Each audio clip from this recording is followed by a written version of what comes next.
He stopped at the store for water, just a 2-minute detour, until he noticed 2 little girls silently staring at chocolate bars like they hadn't eaten in days. What they said next made him forget the life he thought he couldn't step away from. Henry Clark didn't believe in luck, compassion, or coincidence. He believed in timing, structure, and measurable return on investment. His world operated with cold efficiency, one built on rules, routine, and results. That's what made him a feared and respected CEO. That morning had been like any other, back-to-back meetings, aggressive negotiation calls, and a working lunch that involved more strategy than food. By the end of the day, he was physically drained but mentally buzzing with calculations. On the way home, he made an unscheduled stop at a corner supermarket, not because he needed much, but simply out of habit. He was about to walk past the candy aisle when something unusual pulled him to a full stop. 2 little girls stood completely still near the lower shelf, right in front of the chocolate bars. They couldn't have been older than 6. Their hair was long, thick, and curly, deep brown, with ends that bounced slightly when they shifted their weight from foot to foot. Their eyes were impossibly blue, wide and unblinking as they stared at the chocolate. Neither touched anything. They didn't whisper to each other, didn't giggle, didn't fidget. They simply stood there in silence, as if the act of looking at the candy was as close as they dared to get. Henry had passed hundreds of children in stores over the years, crying, begging for treats, throwing tantrums. These girls weren't like that. Their stillness struck him, not just because it was unusual, but because it felt heavy, like they had learned not to ask. Something about it tugged at him before he could rationalize why. He approached slowly, uncertain even of what he was going to say. His voice, usually sharp and commanding, came out softer than expected. "Are you lost?" he asked. The girl on the left, wearing a pale pink sweater with a tear at the cuff, looked up first. Her gaze didn't waver, but her voice was so quiet he almost didn't catch it. "No. We're just hungry." It wasn't said with drama or desperation. It was a plain statement of fact, one that landed harder than any emotional plea. The second girl, dressed in an oversized blue hoodie, nodded in silent agreement but kept her eyes on the chocolate. Henry blinked. For a moment, he forgot where he was. He crouched down to their level, trying to soften his expression, something he hadn't done in years. "Where are your parents?" he asked, more carefully this time. The girl in blue finally looked up. "They left," she said. Her voice didn't crack, but her hands trembled slightly where they clutched the hem of her hoodie. Henry's heart stalled. These weren't just 2 kids having a rough day. There was a story here, a serious one. He stood up, scanned the aisle, then glanced toward the front of the store. No one else seemed to notice them. No adult hovered nearby. No shopping cart stood waiting. The girls were completely alone.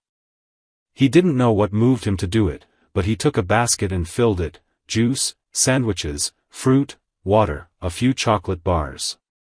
He brought it back and handed the girls a bag each. They didn't reach for it immediately, as if they didn't believe it was for them.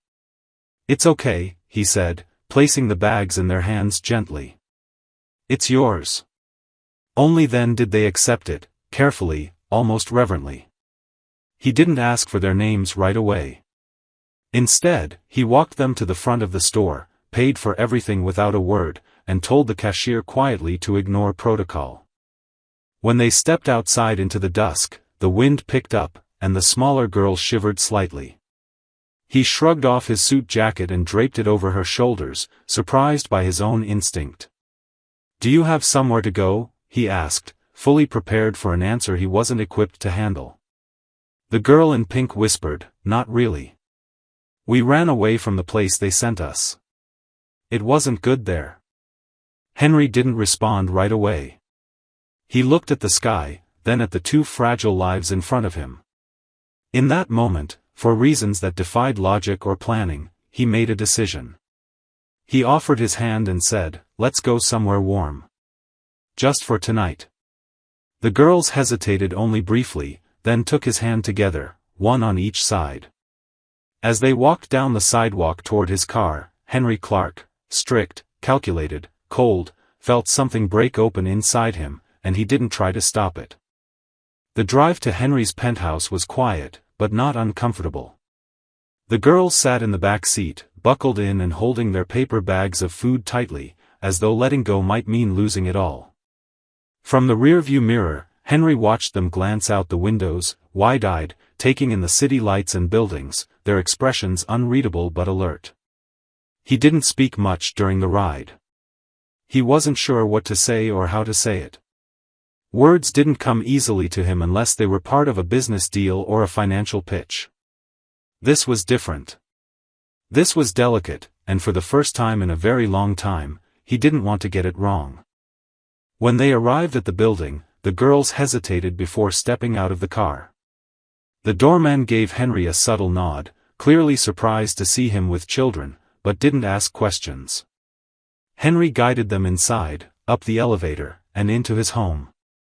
The apartment was sleek, open, and modern, polished surfaces, clean lines, minimal furniture. It wasn't meant for children. It had never been lived in by anyone but Henry.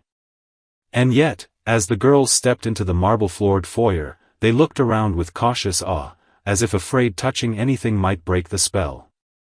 He led them to the kitchen first, gesturing toward the tall stools at the island counter. They climbed up, small legs dangling, and began eating slowly, carefully, with the quiet focus of children who had learned to ration every bite. Henry didn't pressure them with questions. Instead, he made tea for himself, pouring it into a mug he barely touched. After a while, he sat across from them and finally asked, gently, "What are your names?" The girl in pink answered first. "Claire." Then the other added, "Sky." Their voices were soft but certain. "Do you know your last name?" he asked. Claire nodded. "We think it's Morgan." The way she said it, unsure but hopeful, told him everything. They had learned that their identity was something that could disappear or be taken. He made a note in his mind to check missing child reports later, but for now, he didn't want to push too far. He just wanted them to feel safe. When they finished eating, he showed them the guest bedroom. It was large and impersonal, designed more for occasional visitors than children. Still, the girls climbed into the bed without hesitation, curling up under the blanket side by side like they had done it 1,000 times before. They didn't ask for nightlights or stories. They didn't cry. They simply whispered something to each other, pulled the blanket higher, and closed their eyes. Henry stood in the doorway for a long time, watching them breathe in unison, tiny chests rising and falling like waves in calm water. He thought of all the things he had built and all the things he had ignored. His apartment, his career, his reputation, none of it had ever required him to care about someone else's breathing. Now, for reasons he couldn't explain, he found himself terrified at the thought of not hearing it. That night, he barely slept. He sat in his home office, scanning national missing children databases, cross-referencing reports, reading news stories about orphanage conditions, and finding more than he wanted to know. Abuse, neglect, overcrowding, terms he had seen in policy papers but never felt in his chest. He wondered how many times Claire and Sky had tried to tell someone what was happening before deciding to run. He wondered how many people had looked at them, listened to their small voices, and still turned away. By morning, he had called his attorney. He didn't want to risk child services taking them back to a place that had already hurt them. He needed to understand his rights, their options, and what it would take to keep them safe, at least until they had a voice in what came next. When the girls woke up and padded softly into the kitchen, hair messy and eyes still heavy with sleep, Henry handed them warm oatmeal and asked if they wanted to stay for a few days until everything could be figured out. Claire looked at Sky, then nodded. "We don't want to go back," she whispered. He didn't promise anything. But he said, "You don't have to." "Not now." They didn't smile, not yet. But they relaxed, just a little. And that was enough. The days that followed settled into an unexpected rhythm, one that felt foreign to Henry but strangely grounding. Each morning began with the soft shuffle of two pairs of feet padding across hardwood floors and the faint sound of whispered conversations between Claire and Skye as they crept into the kitchen. Henry, who had spent most of his life waking to silence and financial reports, now found himself standing at the stove, scrambling eggs and making toast with a level of concentration usually reserved for mergers. The girls ate quietly but no longer with hesitation. They started to look at him a little longer, their eyes still cautious but now laced with curiosity rather than fear. During those early mornings, Henry would ask small questions. What colors they liked. Whether they preferred apples or bananas. If they had a favorite story. He never pushed, never pressed for details about the past. He wanted them to speak because they chose to, not because they were prompted like a witness in one of his boardrooms. Bit by bit, they responded. Claire said she liked green because it reminded her of trees. Skye admitted she didn't really know how to read yet, but she loved when someone read to her. Henry found himself remembering a book his mother used to read to him, something he hadn't thought of in decades. That evening, he ordered a copy and sat with them on the couch after dinner, reading until their eyes began to droop and their heads leaned gently onto his arms. By the fourth night, they asked if they could sleep in the same bed. He said yes before they even finished the sentence. That small request shouldn't have affected him so deeply, but it did. It made him realize how much comfort they found in each other, and how much safety they had been denied. He hired a therapist, someone gentle, experienced with trauma, someone who wouldn't force them to speak before they were ready. She came to the penthouse every other day, just to sit, to draw, to laugh with them. No pressure. Just presence. And they responded. Skye began humming again. Claire started drawing pictures of places she said she hoped were real. Meanwhile, Henry's team had begun researching their origins in the background.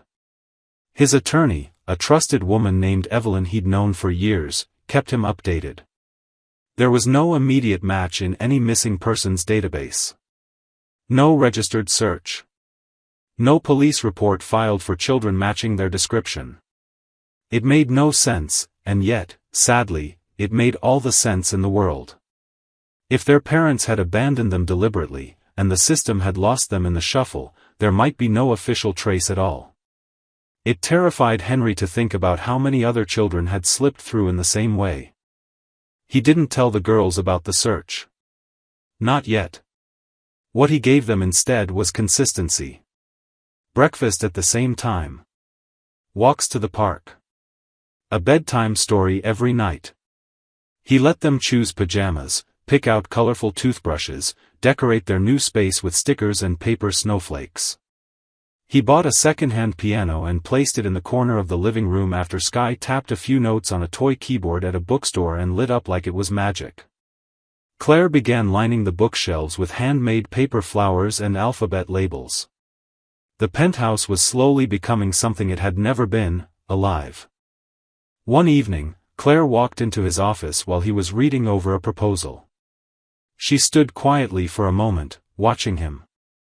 Then she asked, "Do you work a lot?"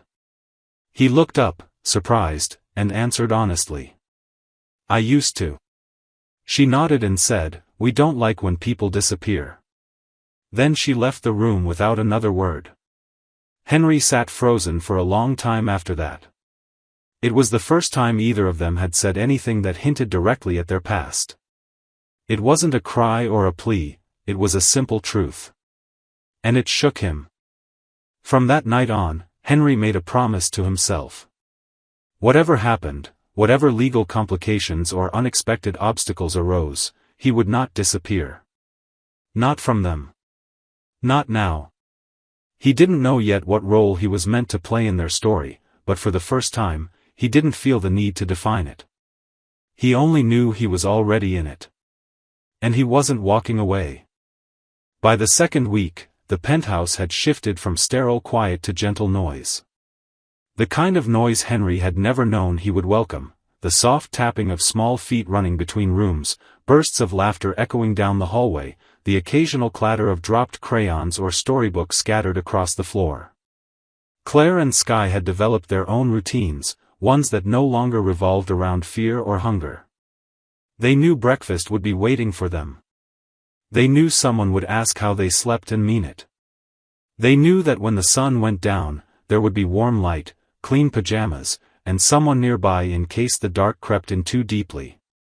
Henry watched it all unfold with a mix of wonder and disbelief. He had lived most of his life believing that everything valuable could be calculated, projected, or purchased.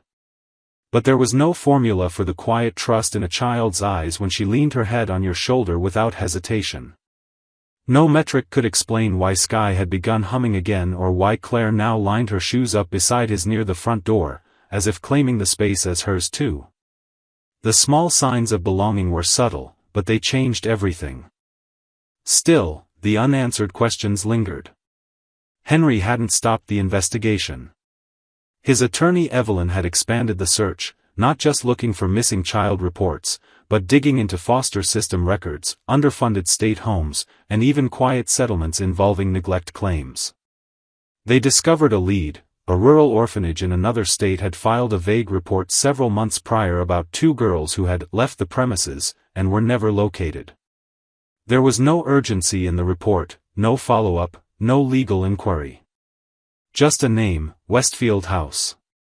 Evelyn's voice had hardened when she read the line aloud. Henry had asked her to keep digging, quietly. That night, he sat with the girls at the dinner table and asked, as casually as he could, if they remembered the name of the place they had run from. Claire froze mid-bite. Skye looked at her sister, unsure if she should speak. Then Claire nodded slowly. It had a white fence. And a dog that barked all the time. And a woman who yelled. Her tone was flat, rehearsed. Henry didn't push for more. He simply nodded and said, "I think we'll make sure you never have to go back to a place like that." Skye reached across the table and took his hand without a word. The next day, Henry booked a flight. He told Claire and Skye he had meetings out of town but that he'd be back soon and left them in the care of Mrs. Delaney, a retired schoolteacher he had recently hired full-time. She was warm, steady, and knew how to make children feel seen. The girls waved him off, and though Skye clung to him a little longer than usual, neither of them cried. That small moment told him just how far they'd come, and how much they had to lose if he failed. He flew to Westfield under a different name, arrived unannounced, and walked into the facility as if he were just another donor or inspector. What he saw chilled him. The building was crumbling around its foundation. The children were quiet, too quiet. The staff was thin, distracted, indifferent. When he asked discreetly about 2 girls who might have run away, the receptionist shrugged and said, "Kids come and go. Most don't get claimed." Henry left before he lost his temper, before the business-like detachment in their voices drove him to rage. He sat in his rental car afterward, staring at the wheel, and felt a level of helpless fury he hadn't experienced since childhood. He thought of Claire and Skye sleeping side by side in the guest room and realized he couldn't rest until they were legally his. Back in the city, Evelyn was waiting with court documents already in motion. Henry had instructed her to file for full legal guardianship. There was no parent coming to claim them, no safe place to return them to, and no question in his mind anymore. They weren't guests. They weren't temporary. They were home. That evening, when he returned, the girls ran to the door to greet him. Claire threw her arms around his waist and Skye held up a picture she had drawn, a house with 3 stick figures and the words, "Our Place," written in shaky letters above it.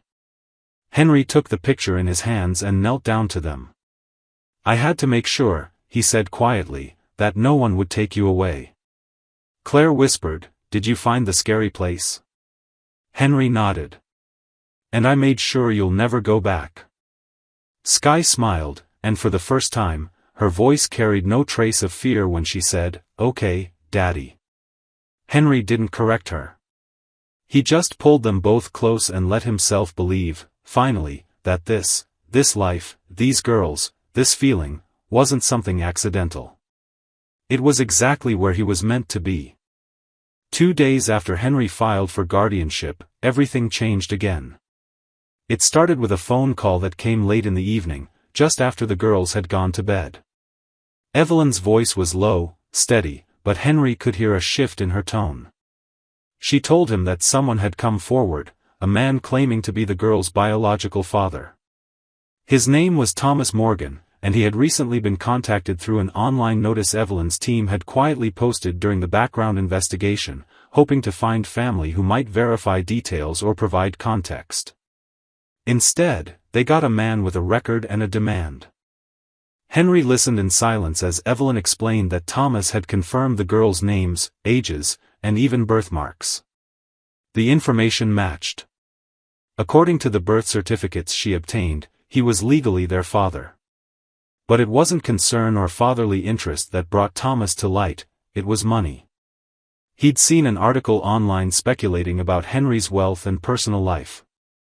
He knew where the girls were and who had them now.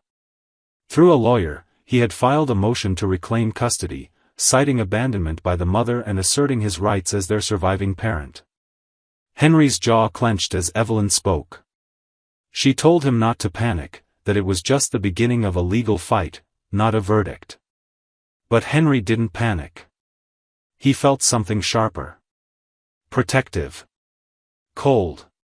Focused. He spent that night pacing the living room. Claire had left one of her stuffed animals on the floor. Sky's coloring books were still open on the coffee table. The home felt warm, lived in, deeply theirs. The idea that someone who had never once come looking for them could now barge into their lives and take that away made Henry's chest tighten. It wasn't fear that drove him. It was fury. Not just because the law might give a man like that power, but because it reminded him of how many children were passed between systems like property. He wouldn't let that happen here. Not to them. The next morning, he explained everything to Claire and Sky in the gentlest terms he could find. They sat on the couch, side by side, holding each other's hands. When he said that someone had come forward, claiming to be their father, Claire went very still. Sky lowered her head. Neither of them cried. Instead, Claire asked, "Do we have to go?" Henry shook his head immediately. "No. Not if I can help it." Then Sky looked up and asked, "But what if they make us?" Henry's voice didn't break, but it came close. "Then I'll fight. With everything I have." The days that followed were filled with meetings, legal filings, affidavits, and preparations. Henry's lawyers gathered every shred of evidence, the girls' statements, the condition of the orphanage, the neglect in the official records, and Thomas Morgan's criminal history, which included domestic violence charges, substance abuse arrests, and financial instability. Henry didn't want to expose the girls to more trauma, but when the judge asked to speak with them in a closed hearing, they agreed. Claire wore her favorite green dress. Sky held Henry's hand all the way to the courtroom door. Inside, behind closed doors, the girls told their story. They spoke of being left alone for days at a time, of the shouting and the fear, of the day their mother vanished and their father never came back. They told the judge how they had run away from the home where they were supposed to be protected, how they had met Henry, and how he made them feel safe. Claire said, "He makes pancakes. And he listens." Sky added, "He doesn't forget we're here."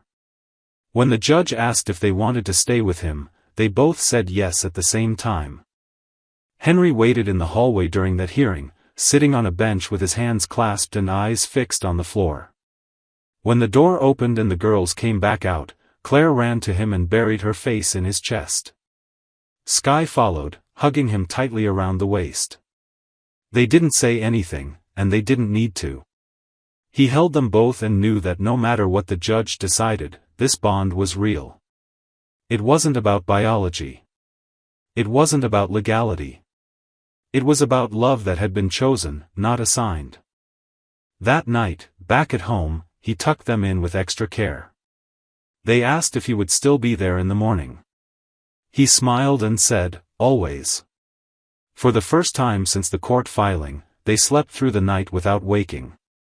Henry, however, stayed awake, watching the city lights blink below and preparing for whatever came next. Because now he understood something deeper than responsibility. He understood what it meant to belong to someone, and to have someone belong to you. The morning of the court decision arrived cloaked in silence. Henry had never felt so unsure of a day's outcome, not in any boardroom, not during the biggest mergers of his career, not even when he'd risked his entire company on a single, calculated gamble. This wasn't strategy or finance. This was family. And no spreadsheet could prepare him for the weight that pressed down on his chest as he helped Claire zip up her coat and tied Sky's shoelaces. Neither of them asked questions. They trusted him. That terrified him more than the hearing itself. They arrived early, Evelyn already waiting near the courthouse steps. She looked calm as always, but Henry could see the alertness in her eyes. She handed him a folder containing the final statements and affidavits, including letters from the girl's pediatrician, therapist, and school.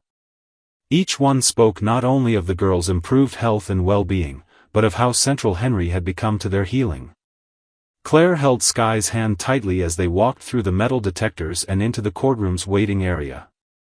Their steps were small but steady. Henry stayed beside them, silent but unwavering. Inside the courtroom, Thomas Morgan sat with his lawyer, looking casual in an ill-fitted jacket, his posture arrogant, like he was already counting the money he thought he'd get. When his eyes met Henry's, there was no recognition of the girl's, just calculation. It took everything in Henry not to react. He kept his hand resting lightly on Claire's shoulder, grounding her as much as himself. The judge, a middle-aged woman with sharp eyes and a calm voice, entered and began the proceedings. She reviewed the background, legal filings, and acknowledged the seriousness of what was being decided. Henry's legal team presented their evidence in clear, steady voices. Evelyn spoke of the documented neglect, the absence of parental effort to locate the girls, and the financial motives behind Thomas's sudden appearance. Then she presented statements from the girls' therapist describing their emotional growth and their direct expressions of safety and attachment to Henry. When Thomas's lawyer spoke, it was clear he had little ground to stand on. He argued biological rights, dismissed the abuse allegations as unverified, and tried to spin Thomas's past as mistakes of youth. But when asked directly why he never looked for his daughters, Thomas offered only a shrug and said, "Didn't know where they were. Figured someone would deal with it." That answer rippled through the room like a cold gust of wind. The judge said nothing in response, just made a note. Then came the final part of the hearing. The girls were called in privately, away from their guardian and legal teams. They walked in hand, back straight, eyes forward. They didn't cry. They didn't hide. Claire spoke first, saying she didn't remember her father much, but she remembered being scared. Sky added that Mr. Henry made her feel like she mattered. That he cooked them warm food and never yelled. The judge asked if they wanted to live with him, and they both nodded. Claire said quietly, "He makes us feel like we belong." When the girls returned, the judge called a short recess. Henry sat between them on the bench outside, one arm around each. They leaned into him without words, their presence saying more than any argument could. He didn't speak either. He just waited. And when they were finally called back in, he stood tall, not as a CEO, but as a man ready to protect his daughters, no matter what. The judge's verdict was clear and firm. Full legal guardianship was granted to Henry Clark. The court recognized the biological father's failure to provide any meaningful care, his late and opportunistic involvement, and the children's expressed and consistent bond with Henry. When the words were read aloud, Claire reached for his hand. Sky leaned her head on his side. Henry blinked hard, swallowing emotion that surged to his throat but didn't fall. Thomas stood frozen, expressionless, his attempt at profit turned to ash. The judge dismissed the case with a final note: in the best interest of the children, this family will not be separated. Outside, the sky was overcast, but the air felt clearer than it had in days. Henry opened the door to the car, helped the girls in, and before getting behind the wheel, he paused. For the first time since this all began, he let himself believe it was real, no longer something he was protecting, but something he was building. A future. A home. A family that had chosen each other and fought to stay together. And as he pulled away from the courthouse, Claire looked up at him through the rearview mirror and said, "We're not going anywhere, are we?"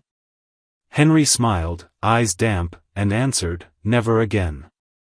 The weeks following the court's decision felt like the beginning of a new season, not just in time, but in atmosphere. The tension that had quietly followed Henry through every room of his home began to lift. There were no more legal updates to brace for, no surprise calls from Evelyn, no anxious looks from Claire or Sky when the doorbell rang. The girls no longer asked if they were staying. They simply unpacked their things, arranged their favorite toys on the shelf in the living room, and began to speak about the future with casual confidence, as if it had always been theirs to plan. Henry started noticing things he never had before. Claire liked to hum while brushing her teeth. Sky always looked for the moon before bed and asked questions about where it went during the day. They had arguments over which cereal tasted better and shared a language of inside jokes he was slowly being invited into. For the first time in his life, Henry stopped setting alarms on weekends. He woke to the sound of laughter, to small feet pattering into his room, to two sets of arms wrapping around him without hesitation or reason. It was no longer strange to find glitter on his shoes or a crayon mark on his kitchen counter. It was life. Real, unpredictable, messy life. And he wouldn't trade it for anything. Claire's therapist noted that her posture had changed, shoulders straighter, voice louder, laughter more frequent. Sky had begun drawing pictures of their home that included all three of them. At school, teachers reported that both girls were thriving, not just academically but socially. They had friends now. They raised their hands in class. They volunteered for art projects. And they wrote about "our dad" in journals without anyone prompting them to define what that word meant. One evening, as Henry made dinner while the girls decorated the dining table with hand-drawn placemats, Claire turned to him and said, "Can we have a family night every Friday?" He asked what that meant, and she responded with a list: pizza, a movie, and no phones. Sky added, "and pajamas. All of us." Henry smiled and agreed, not because he needed convincing, but because the idea of being part of something regular and simple felt sacred. That Friday, they made homemade pizza, burned the crust, laughed about it, and watched an animated movie under one big blanket. Henry didn't check his emails once. During one of their weekly walks to the park, Claire reached for Henry's hand and asked him if he ever missed being alone. He paused, surprised by the question, and asked her why she wanted to know. She shrugged and said, "Because we're loud sometimes. And I know your house used to be quiet." He knelt beside her, looked her in the eyes, and said, "Quiet was never the same thing as peace. I didn't know the difference until you and your sister came." She didn't say anything, but the way she squeezed his hand told him everything he needed to hear. The world outside moved on. Henry's business thrived in his partial absence, thanks to the team he had finally learned to trust. He had delegated more, traveled less, and found that his company didn't fall apart without his constant oversight. For a man who had once believed control was the only way to prevent chaos, that realization felt like freedom. He no longer measured his success by the number of contracts signed or the size of his quarterly gains, but by whether his daughters fell asleep smiling and woke up knowing they were safe. One night, after the girls were asleep, Henry stood by their bedroom door just listening. Their breathing was soft and steady. The room was warm, lit only by the glow of a tiny nightlight shaped like a star. He thought of how far they had all come, how easily this could have gone differently, and how grateful he was that he had stopped in that grocery store aisle. That one moment, that brief pause, had rewritten all their lives. He didn't know what challenges lay ahead. He knew parenting wouldn't always be warm dinners and giggles. But he also knew that no matter how difficult it got, he would never disappear. He had once lived for precision and predictability, but now he lived for something far messier, and infinitely more meaningful. And in that quiet, watching the peaceful rhythm of their sleep, he finally understood what it meant to be home. The 1-year mark arrived quietly, without ceremony, but Henry felt it in every detail. The change in seasons had softened the air, and the city was shedding its winter edge. Morning light crept into the apartment earlier, filling the kitchen where Claire now made her own toast and Skye insisted on choosing everyone's cereal. Their laughter had changed too. It wasn't cautious anymore, or dependent on approval. It was free and full and unfiltered, like it belonged to children who had finally stopped looking over their shoulders. Henry watched them from across the kitchen island and often had to stop himself from becoming too still, too overwhelmed by the realization that this life, this version of him, had grown not by design but by choosing to stay. That day, he surprised the girls with something small but meaningful. On a shelf in the hallway, where pictures now lined the wall, snapshots of birthdays, field trips, and slow weekends at home, he placed a new frame.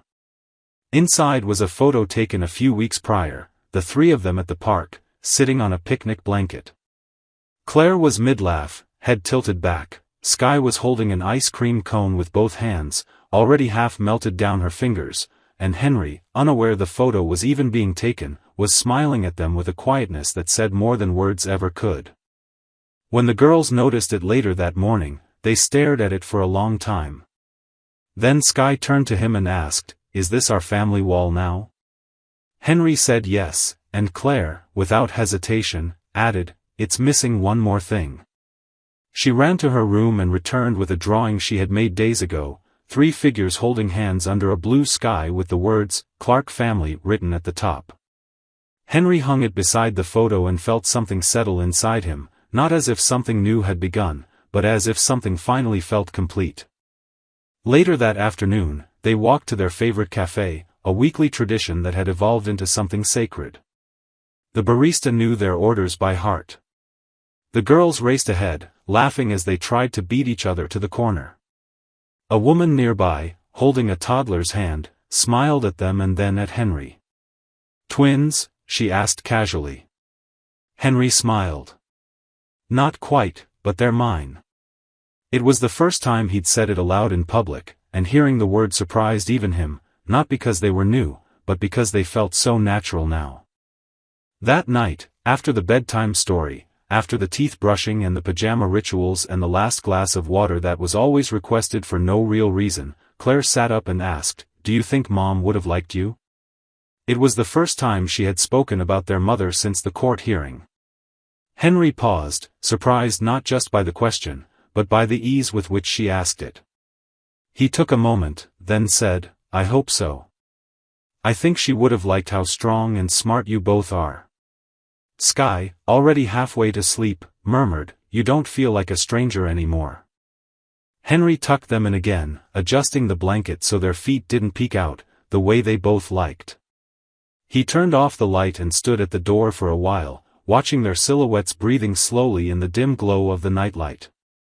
He thought about everything they had been through, the weight of the past that had tried to shape them, and the choices they made, 3 lives crossing by accident, then choosing not to let go. In his office, where spreadsheets once dictated his evenings, there was now a bookshelf filled with children's books and school art projects. A small framed note sat beside his old company award. It read, in Skye's handwriting, "Best Dad Ever." He kept it there, not as a trophy, but as a reminder. A reminder that legacy wasn't built through profits or buildings or stock options. It was built in the quiet promises kept, in the ordinary days that became everything. The world outside kept spinning, with its chaos and change and endless demands. But inside that home, with 2 girls who had once stood silently in front of a supermarket shelf and a man who had nearly walked past them, a different story was being written. One where fear gave way to love, and strangers became something far stronger than family by name. They became each other's safe place. And Henry, once a man ruled by logic, now measured his success not by numbers, but by the sound of two voices whispering good night and meaning it. The ending of this story is quiet, yet deeply powerful.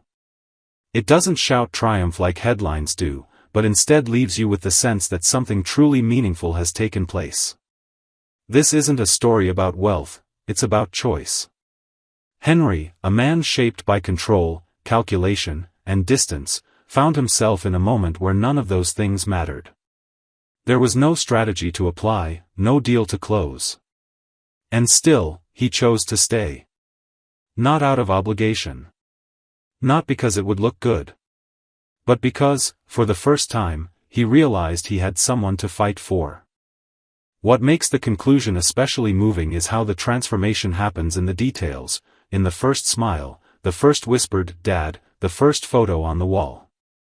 It's subtle, believable, and all the more powerful because of it. These girls didn't just find shelter. They found someone who learned how to be needed, not by the world, but by them. This ending doesn't pretend everything is perfect. It doesn't offer fairy tale closure. Instead, it promises something far more honest, that there will still be challenges, still be fear, but they'll face it together now.